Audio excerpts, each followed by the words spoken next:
morning. When you think about someone who is contemplating taking their life, instinctively reach out to them and say, don't do it. It's not worth it. It's taken me a long time as a crisis counsellor to realise this, but no one wants their life to end, but they do want their pain to end.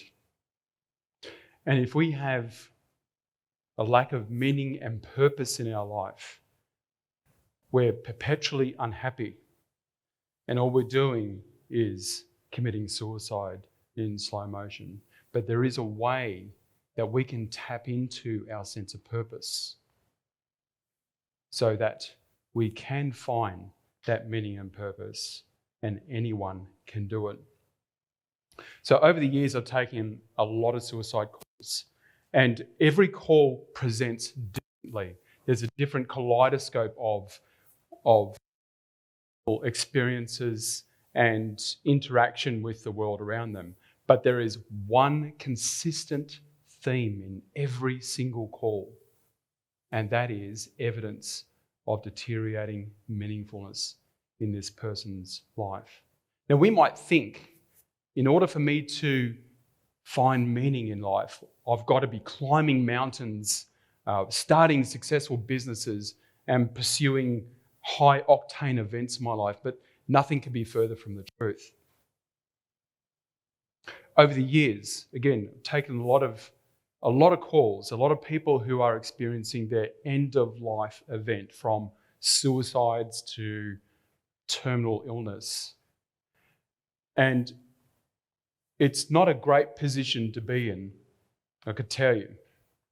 But when you're in that kind of position, it forces you to be very honest and sobering in where you are at that time. And you're wrestling with some of the regrets in your life. And I know 5 years ago I was diagnosed with a terminal illness and given 9 months to live. It wasn't fun.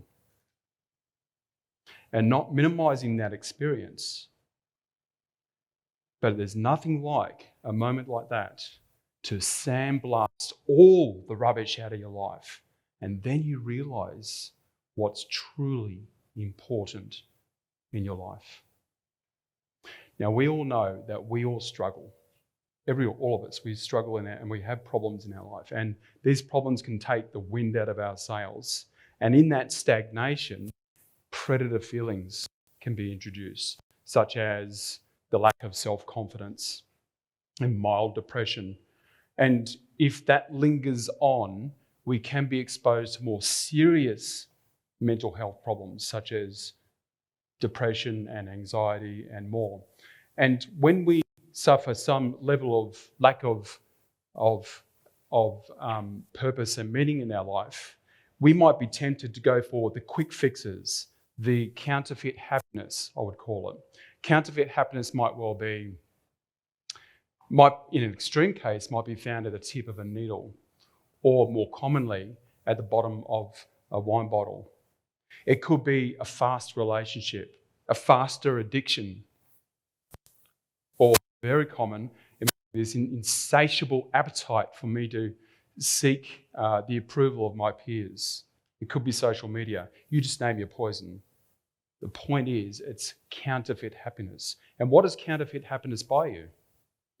Absolutely nothing meaningful. And so all I'm doing is I go for that quick surge of counterfeit happiness to try and make me happy. But all I'm doing is I'm this mouse on a wheel going around and around and around, hoping for some change, something different, but it doesn't. So how does a crisis counsellor talk someone off the edge, so to speak? How do they do that? They go for meaning straight away. That is critical. You want to go to meaning as soon as possible. Now, you think about a call like this. Every word, every phrase, every sentence, every pause, every reframe, every reflection is critical, with the express purpose of gently, just so gently, embracing this person slowly back from the edge and creating an emotional safety harness for them during this particular crisis. And they do this by quickly accessing this person's meaning. Now, with meaning and purpose in our life, we can weather the slings and arrows, the challenges. And if we encounter challenges in life, it no longer, with meaning and purpose, it no longer routinely ends in a crisis for us, but simply a speed bump. And it's so much easier. Not sure if you do this. I do this sometimes. I think about what I would do if I could be transported back to my childhood again. Wouldn't that be nice? What would I do different? I'd do my education different. I'd do my relationships different. I'd just do everything different. Yet, if we do that, we're actually approaching it in the wrong way when you think about it. Because we had to fumble and trip our way through life in order to garner one of the most valuable assets that we have today, and that is hard-earned experience. Let me ask you this. Does a baby have a sense of purpose? Well, yeah, she has this insatiable appetite to absorb much of the world around her as possible. Yet she has no bank account. She has no education apart from a rattler. She has no money. She has no friendship network apart from mum and dad and an annoying sibling. And yet somehow she has this overwhelming sense of purpose. And the only thing that she asks you to do is just to get out of her way. Right?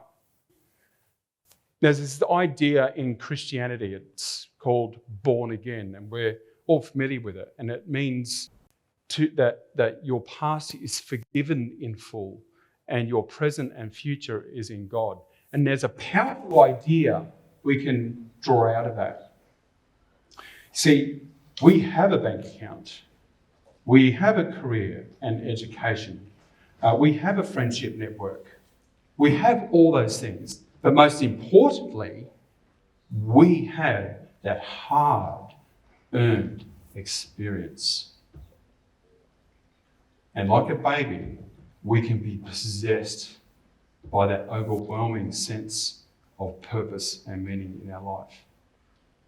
Now, this question that a counsellor will ask will be phrased in different ways by different counsellors. Use their own words. And it's specifically tasked to draw a person, a suicide caller, from the edge, so to speak.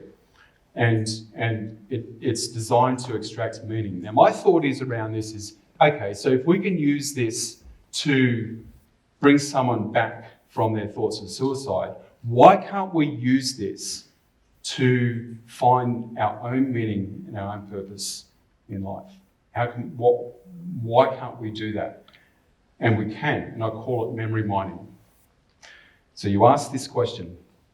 Think about a time or times when you felt your happiest, when you felt your most centered, put together and connected with the world. Where were you? What were you doing? Who were you with, if anyone? And then ask this key question. Why were you feeling that?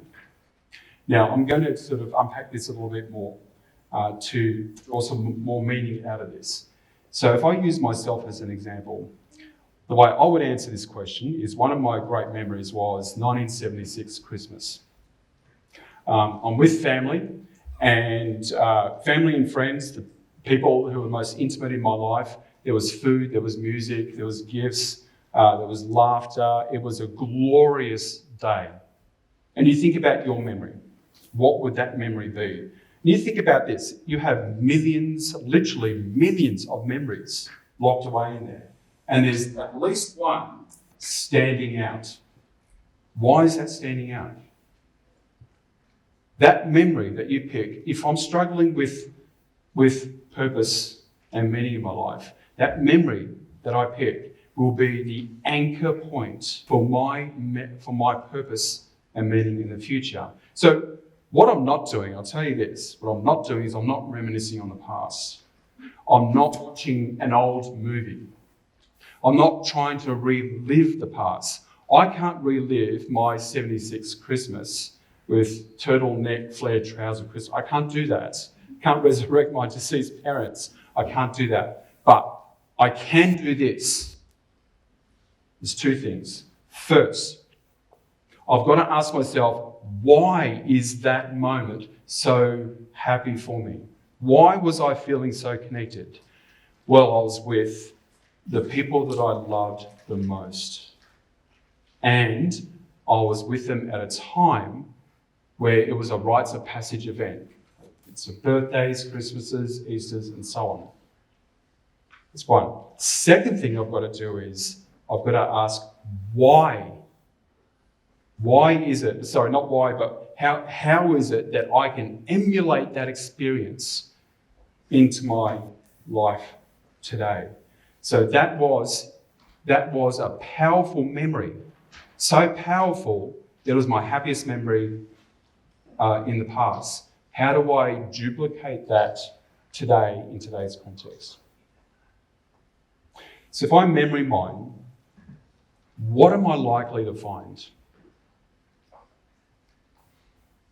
Bonnie Ware, she's a palliative care nurse for 15 years, and she wrote this amazing book called The Top 5 Regrets of the Dying. And these are the top 5.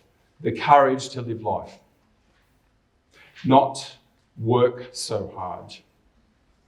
Express my feelings more. Stay in touch with friends. And let myself be happier. And you can summarize this list by saying, letting myself reach out to the possibilities. You notice there's one thing missing on that list? Money, fame, cars, you name it. We all know that money doesn't make us happy. We have what they call psychological homeostasis, which means that we might experience a high, but then we gravitate down to our original set point. So if we win lotto and we win $10 million, we're experiencing that artificial counterfeit happiness. We go out there and we start spending money, but eventually we drift down again to our original set point. And this is why money doesn't make us happy. Arthur C. Brooks, he's a social scientist and a Harvard lecturer, and he summarized hundreds and hundreds of papers on well-being and happiness. And he concluded, in all these papers, in his conclusion, is that there's a mathematical formula for happiness.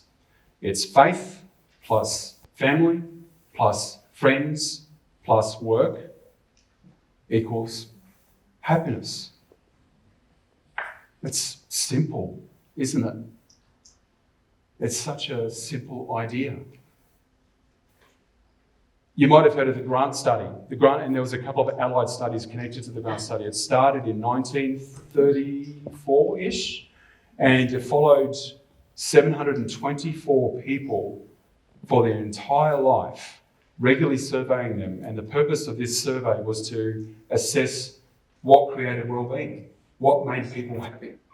And the study is still going to this day. And the study concluded, after all this time, it was conducted by the Harvard Medical School, that happiness, very simple, happiness equals love, full stop. Just to emphasize the simplicity of it, full stop. So ask yourself this. Think about a time or times when you felt your happiest, when you felt most centered and put together and connected with yourself and connected with the world. What were you doing? who were you with, if anyone? And ask yourself why that was the case. And if you ask yourself that question, most of the time, it's likely the answer love will appear.